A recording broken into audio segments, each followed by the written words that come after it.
Well, hello YouTubers and computer nerds everywhere. It's time for an episode of PC Archaeology with Mike. So I'm Mike, welcome to my channel. And as some of you may know, if you've been watching a lot of the videos on my channel, I have several hobbies. One of them is rendering down electronic waste to recover the gold and silver from it. And a lot of boards come through my hands.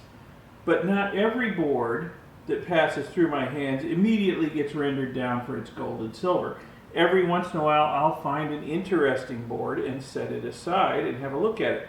Because another one of my hobbies is retro computing, which I'm getting into pretty heavy lately. I have an entire playlist on my channel dedicated to retro computing. So this is a board that came through my hands recently, and I took a look at it, and you know, I'm a sucker for any old Z80 system, and it's got a Z80A processor right here, and I'm like, oh, I wonder what this is. There are no obvious markings on the board other than over here it says HDS 200 Revision D serial number, and then there's no number. It actually says HDS 200 Rev D in two different places on the board. But that's really the only marking I can find for it. I don't recognize this board. It doesn't look like any Z80 system I played with back in the day, and I played with a lot of them. Now, looking at this board, we've got a Z80A, that's a 4 megahertz processor. We've got a 3.6864 megahertz crystal, which seems to be driving it, which is pretty normal. That'll give you a lot of different baud rates. That can be divided by a lot of different divisors to get different baud rates. And it's still close to the top 4 megahertz of the processor, so you're not losing much performance that way. What else have we got on the board? We've got a Z80 DMA chip. We've got two SCN2681A UARTs. Dual UARTs, I should say. So there should be 4 serial ports between these two chips. We've got 4 2764 EEPROMs.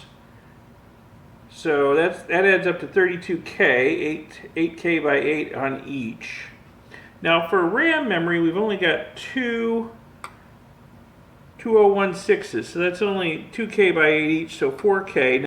There is a battery backup 48Z02 here, which is another 2K by 8 of battery backed up RAM. So altogether here we've got 6K of RAM, which is not very much.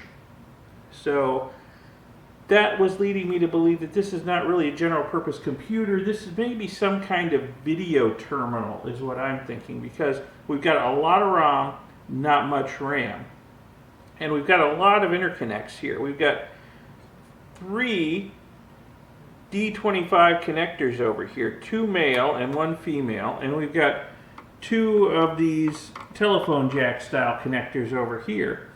And looking at the traces, it looks like this DuArt here, the traces from this one go down to these 2 jacks, and the traces from this one go forward to at least 2 of these connectors up here. I believe it's actually these 2 over here they go to. We've got a video controller over here. It's an STN2674B Advanced Video Display Controller, advanced for the day. We've got another 2K by 8 of RAM over here, and another 8K by 8 of EEPROM, which I'm pretty sure is a character generator. And this is just display RAM over here. And this is all video circuitry over here. And there's a lot of stuff that's not installed. So there was obviously options. In fact, there's a place right here that says option that's not populated. And there's some stuff over here that wasn't installed too that seems to be connecting to this particular connector over here. So there was obviously an upgraded version of this board that did a lot of things that this board doesn't do. Like I say, I believe it's a video terminal. I don't believe it's a general purpose computer. I pulled out all 4 of these EEPROM chips and I read them out with my EEPROM programmer. I was hoping to find some plain text in them, like a splash screen or something that would show up when the thing booted up to tell me, you know, what it is. But no such luck. Most of it is just binary data in here.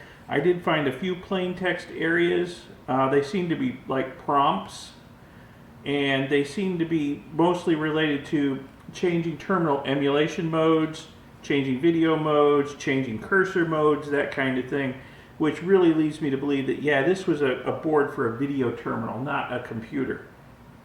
I also read out the EEPROM, the character generator EEPROM, but again, it's just all gibberish in there. There was no plain text at all in it.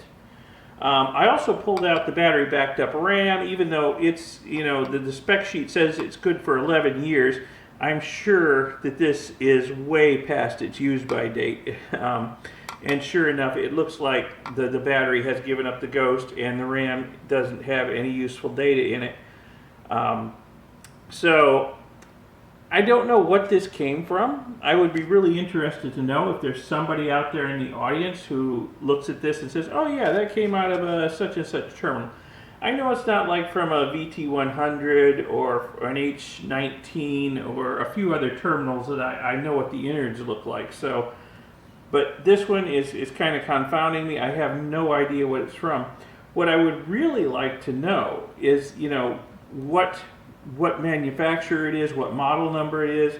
Hopefully I can find, you know, a spec sheet on it and figure out how to connect power to it. This is obviously the power connector over here. This is a video connector. It even says video. I'd like to know what the pinout on that is, and you know, what these different connectors do and what plugs into them, you know, and maybe even fire this thing up and see if it works someday. But first I gotta, you know, figure out what it is and find the data on it, which at the moment I'm not having any luck with. So if anybody out there in the audience has any ideas, you know, please, you know, hit me up with a comment. Go to my blog and find my email address. You know, mdpub.com. My email address is on there. I don't put it on YouTube because I get too much spam. You know, send me an email from there, or just talk to me in the comment section and let me know, you know, what you think it is, if you know exactly what it is, if you've worked on this back in the day, you know, that kind of thing, where I can get data on it. I would be very appreciative. And in the future, I think there will be more episodes of PC Archaeology if people find this interesting, because, like I say, a lot of old boards come through my hands. I've got another board out in the other room that I'll probably do another PC Archaeology on because it's kind of interesting.